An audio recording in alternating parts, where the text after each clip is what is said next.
नमस्कार. पाठच्या बातमीपत्रात मी विनायक घोडे आपलं स्वागत करतो. पाहूया काही ठळक घडामोडी. मार्च 2017 मध्ये घेण्यात आलेल्या माध्यमिक शालांत अर्थात 10वी परीक्षेचा निकाल आज जाहीर करण्यात आला. या परीक्षेत राज्यात 88.74% विद्यार्थी उत्तीर्ण झाले आहेत. यंदाही मुलींचीच कामगिरी सरस ठरली असून उत्तीर्ण होणाऱ्या विद्यार्थ्यांमध्ये मुलींचं प्रमाण 91.46% इतकं आहे, तर मुलांचं प्रमाण 86.51% इतकं आहे.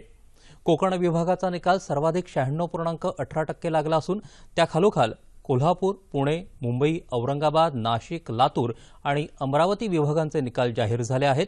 तर नागपूरचा निकाल सर्वात कमी म्हणजे 83.67% एवढा लागला आहे. अपंग विद्यार्थ्यांचा निकाल 85.72% एवढा लागला आहे.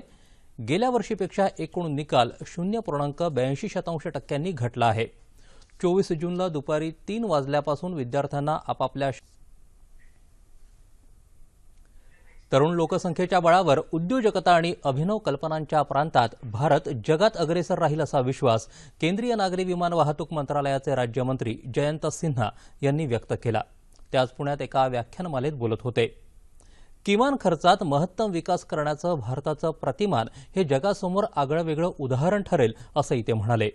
एअर इंडियाला जागतिक दर्जाची विमानसेवा म्हणून पुढे आणण्यासाठी कसून प्रयत्न सुरू आहेत असंही त्यांनी सांगितलं. पुण्यात पुरंदर इथं जागतिक दर्जाचा विमानतळ तयार करायचा असल्यानं त्याच्या प्रक्रियेला वेळ लागेल असंही सिन्हा यांनी स्पष्ट केलं. शेतकरी कर्जमाफीचे निकष ठरल्यानंतरच निधीबद्दलचं संपूर्ण चित्र स्पष्ट होईल असं प्रतिपादन वित्तमंत्री सुधीर मुनगंटीवार यांनी केलं. ते आज मुंबईत बातमीदारांशी बोलत होते. कर्जमाफीचे पात्रता निकष ठरवण्यासाठी शेतकरी नेते आणि शासकीय अधिकाऱ्यांची मिळून एक समिती स्थापन करण्यात येईल अशी माहितीही त्यांनी दिली. उपजीविकेसाठी पूर्णपणे शेतीवरच अवलंबून असणाऱ्या शेतकऱ्यांनाच कर्जमाफी देऊन श्रीमंत शेतकऱ्यांना त्यातून वगळायचं का याबद्दलचा निर्णय ती समितीच घेईल असंही मुनगंटीवार यांनी स्पष्ट केलं. सध्या राज्य सरकारची आर्थिक स्थिती समाधानकारक असून विविध खात्यांकडचा न वापरलेला निधीही कर्जमाफी पॅकेजसाठी वळून घेता येईल असंही ते म्हणाले. मुंबईतल्या शासकीय जमिनीवरच्या जिमखान्यांच्या संपुष्टात आलेल्या भाडेपट्ट्यांच्या नूतनीकरणाचं धोरण ठरवायला राज्य मंत्रिमंडळानं मान्यता दिली आहे. तसंच नागपूर मेट्रो रेल्वे प्रकल्पाच्या सामंजस्य करारालाही आणि पुणे मेट्रो रेल्वेच्या पहिल्या टप्प्याच्या प्रकल्पाच्या अंमलबजावणीच्या सामंजस्य कराराला मान्यता देण्यात आली. आज मुंबईत झालेल्या राज्य मंत्रिमंडळाच्या बैठकीत विविध निर्णय घेण्यात आले. प्रादेशिक योजनांमधले निवासी, वाणिज्यिक, औद्योगिक किंवा अन्य बिगर शेती वापरासाठी असलेले अनियमित व्यवहार नियमित करण्यासाठी संबंधित कायद्यात सुधारणा करण्याचा निर्णय घेण्यात आला. शेतकऱ्यांना कर्जमाफी देण्याच्या निर्णयाची प्रत्यक्ष अंमलबजावणी तातडीनं न झाल्यास 26 जुलैला तीव्र आंदोलन करण्यात येईल असा इशारा सत्यशोधक ग्रामीण कष्टकरी सभेचे अध्यक्ष किशोर ढमाले यांनी दिला आहे. धुळ्यात आज जिल्हा मराठी पत्रकार संघाच्या कार्यालयात शेतकरी सुकाणू समितीची पत्रकार परिषद झाली तेव्हा ते बोलत होते.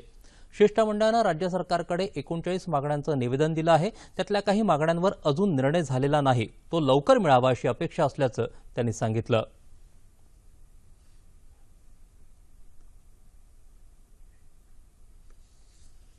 मुस्लिम बहुल 6 देशातल्या नागरिकांना अमेरिकेत प्रवेशबंदी करण्याचा ट्रम्प प्रशासनाचा कार्यकारी आदेश अमेरिकेतल्या न्यायालयानं पुन्हा अवैध ठरवला आहे.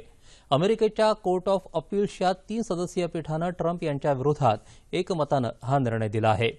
इराण, लिबिया, सोमालिया, सुदान, सिरिया आणि येमेन या 6 मुस्लिम बहुल देशातल्या नागरिकांना अमेरिकेत प्रवेश करायला बंदी घालणारा आदेश ट्रम्प यांनी जानेवारी महिन्यात जारी केला होता.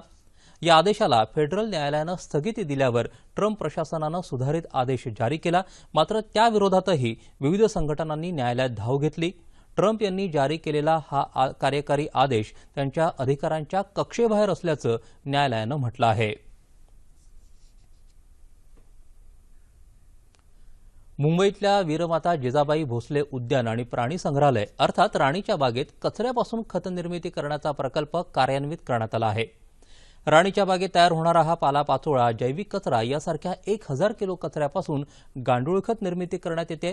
तसंच या प्रकल्पातून तयार होणारं गांडूळ खत आणि जीवामृत महापालिकेच्याच उद्यानांमध्ये वापरण्यात येणार आहे अशी माहिती महापालिकेच्या स्वच्छ मुंबई प्रबोधन अभियानाचे प्रमुख समन्वय अधिकारी सुभाष दळवी यांनी दिली आहे.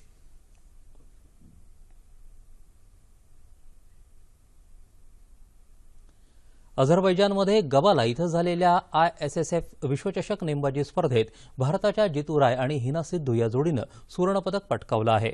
अंतिम फेरीत या जोडीनं रशियाचा 7-6 असा पराभव केला.